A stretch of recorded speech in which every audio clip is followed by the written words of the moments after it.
pessoal, tudo bem com vocês? Na nossa aula de hoje falaremos dos animais invertebrados mais complexos e iniciaremos falando dos moluscos. O filo dos moluscos, também chamados de filo Mollusca, reúne todos os animais de corpo mole, os invertebrados, o que muitas vezes são encontrados envolvidos por conchas que garantem a sua proteção. A maior parte dos moluscos vivem em ambientes aquáticos, embora existam alguns que vivem em ambientes terrestres, sendo geralmente encontrados em ambientes úmidos e sem luminosidade excessiva. São exemplos desses grupos os polvos e as lulas de ambientes aquáticos, as lesmas e os caramujos são animais de ambientes terrestres e são os principais representantes desse filo. Estima-se que os moluscos sejam o segundo maior grupo em números de espécies, com aproximadamente 50 mil espécies, ficando atrás apenas do filo dos artrópodes. É considerado um filo monofilético, isto é, todos os seus constituintes descendem de um ancestral comum na escala evolutiva. As características gerais desses animais são animais de corpo mole, formado por 3 regiões: cabeça, massa visceral e pé musculoso, com ou sem concha, não segmentados, triblásticos, celomados e com simetria bilateral. É o segundo maior filo animal e é um grupo importante na linha evolutiva dos invertebrados protostômios.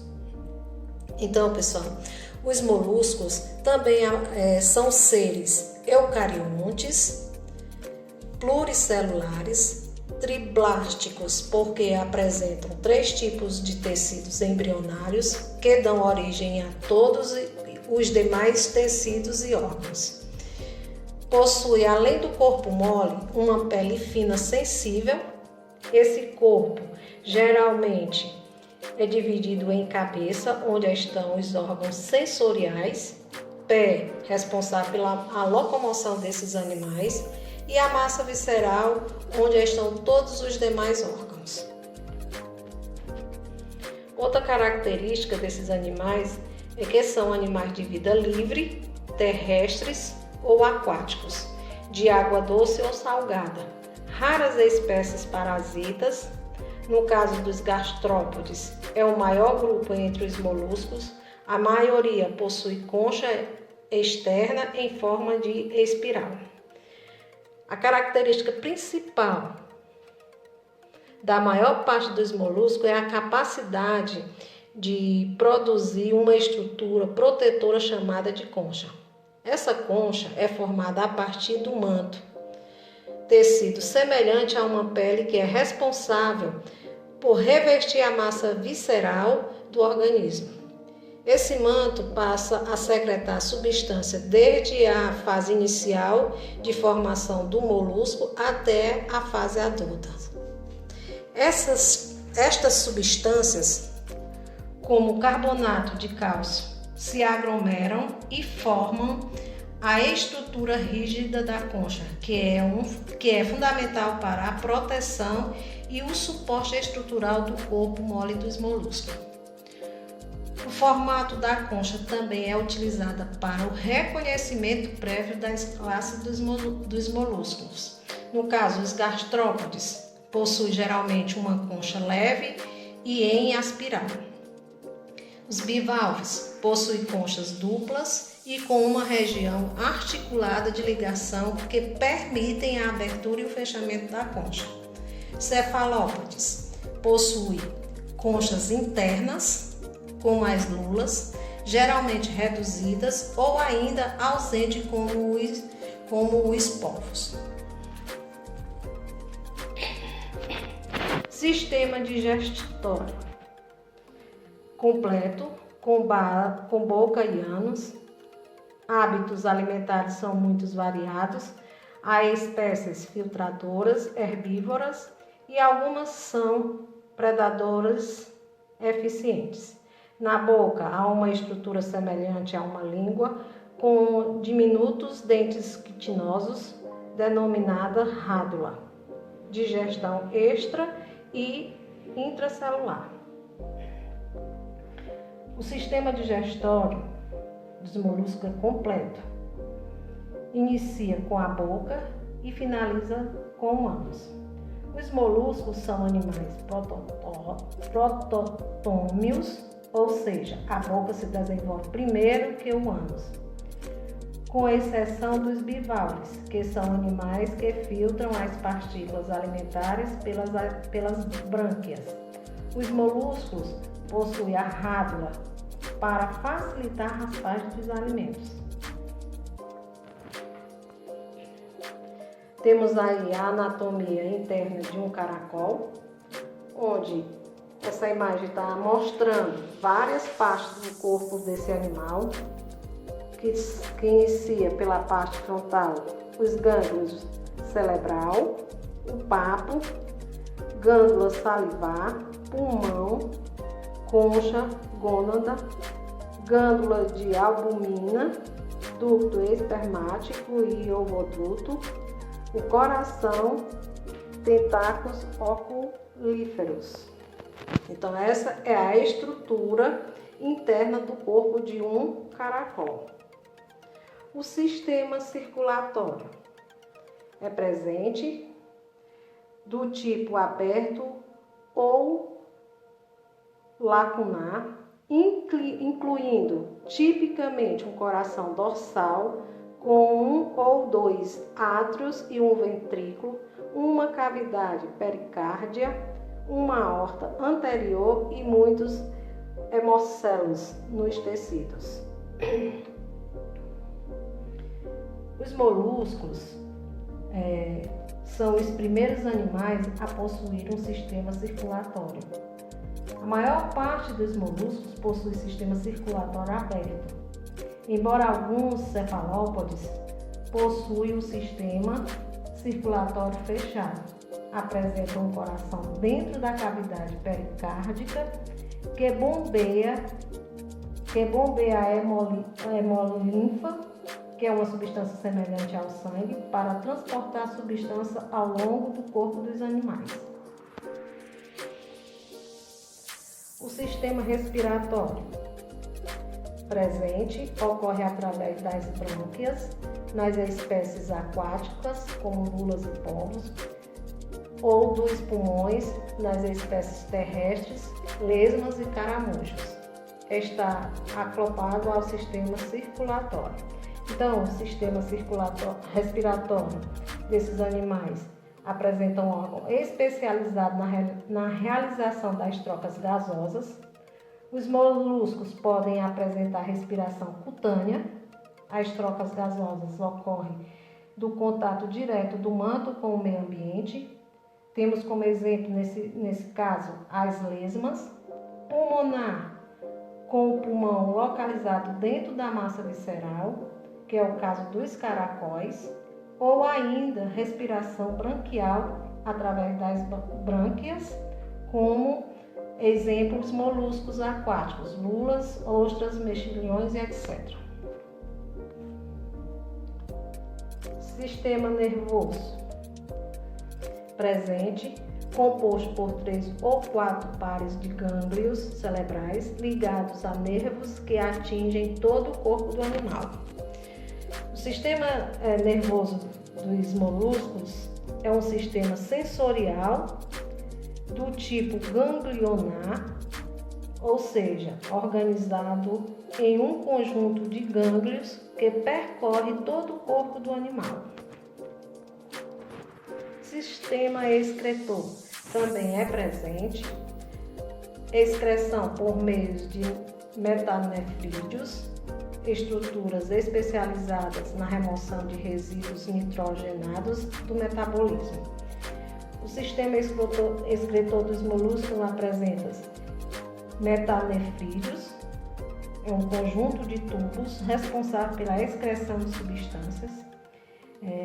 Os moluscos terrestres eles excretam ureia E os moluscos aquáticos excretam amônia. A importância desses moluscos. Os moluscos são economicamente muito importantes para muitos países, pois constituem uma fonte de alimentação rica em proteínas, sendo coletados diretamente da natureza ou mesmo cultivados. Em diversos países existem até indústrias de pérolas e de adornos de madrepérolas. Contudo, como os bivalves, são os agentes filtradores dos oceanos, mesmo sendo fontes de proteínas das vitaminas A, B, C e D, de iodo e de fósforos, podem provocar intoxicações quando provenientes de águas contaminadas. Também apresentam interesses médicos sanitários, que já muitas espécies são vetores de doenças, como a esquistossomose, entre outras, enquanto outras podem ser usadas no controle destas. Há outros fatores que os tornam importantes. Os cefalópodes, por exemplo, apresentam uma glândula com secreção uma tinta escura, manquim, que é usada industrialmente na escrita e pintura. Vem aí os anelídeos. Os anelídeos são animais invertebrados, também conhecido como fila Annelida. Suas principais características são corpo mole, cilíndrico, alongado e todos segmentados. São animais hermafroditas, sua reprodução pode ser sexuada ou assexuada, possui segmento por todo o corpo, com um complexo sistema digestivo e sistema cutâneo. São animais invertebrados que apresentam vários anéis em seu corpo, que são chamados de segmentos. Ou seja, as características gerais dos anelídeos são vermes com corpo cilíndrico e segmentado, metamerizado, com simetria bilateral, triblásticos, celomados e prototômios. Os apêndices são cerdas quitinosas, filiformes, diminutas e de pouca a muitas por segmentos.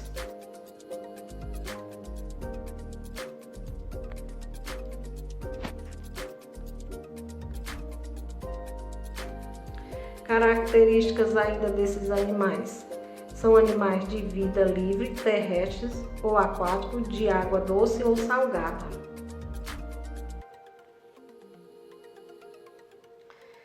Conhecidos como as minhocas, poliquetos e sanguessugas. Essa imagem nós estamos vendo é de uma sanguessuga. Vem aí o sistema digestório dos anelídeos, que é extracelular. O tubo digestivo é completo, estendendo-se por todo o comprimento do corpo, com regiões diferenciadas em faringe, esôfago e intestino e ânus. Nas minhocas há um papo e uma moela. Aí a gente está vendo uma imagem de uma estrutura interna de uma minhoca, ou seja, bem superficial.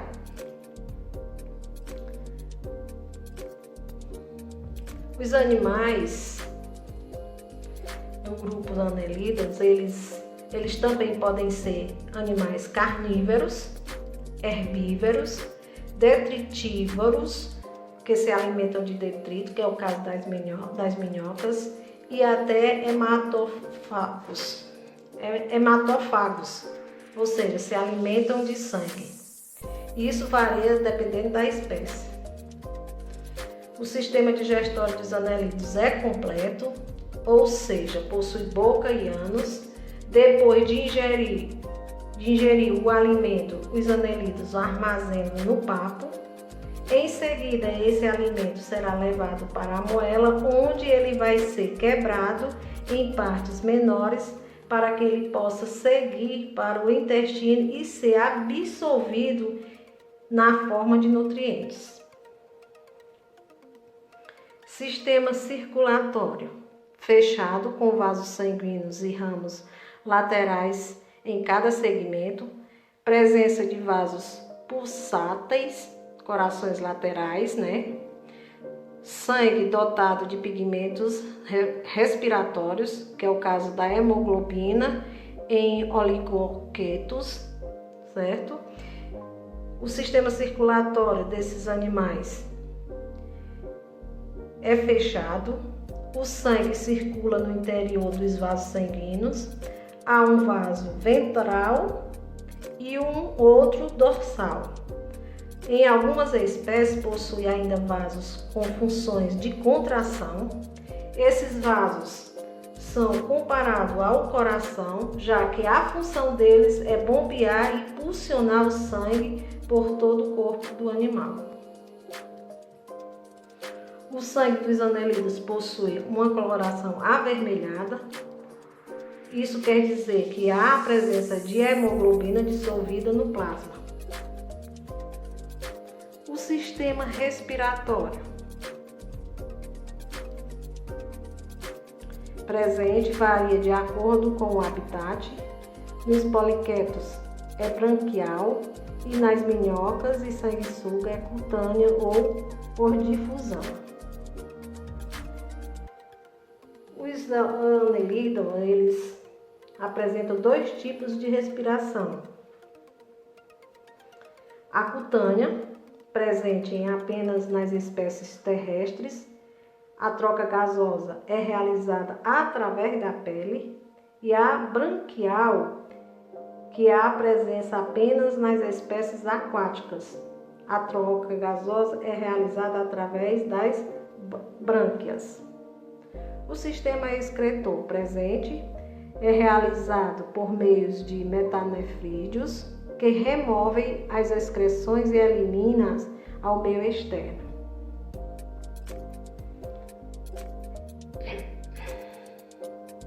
Sistema nervoso presente, constituído por um cordão nervoso ventral com um par de gânglios cerebrais por segmentos, que no caso são representados por neurônios, como se fossem os neurônios cerebrais. Na região anterior há um par de gânglios cerebrais que funciona como cérebro primitivo. Reprodução desses animais. Alguns poliquetos fazem reprodução assexuada por esquitogenose. Mais comum é a reprodução sexuada de espécies monoicas e dioicas. As minhocas têm fecundação cruzadas e as sanguessugas são dioicas e têm o desenvolvimento direto. A reprodução também pode ser assexuada e sexuada. A importância dos anelídeos. Há 2.000 anos sabe-se da importância das minhocas para a fertilização e recuperação dos solos. Aristóteles define as minhocas como os arados da terra, graças à sua capacidade de cavar nos terrenos mais resistentes. Então, Aristóteles ele definia as minhocas como arados da terra, por elas apresentarem essa capacidade de cavar os terrenos mais resistentes, ou seja, mais duros. As minhocas passam sua vida perfurando o solo, tornando-o mais arejado. Além do mais, também adubam naturalmente o solo, ingerindo terra e matéria orgânica, defecando o precioso humus, produto rico em nutrientes. Então, pessoal, vou ficando por aqui.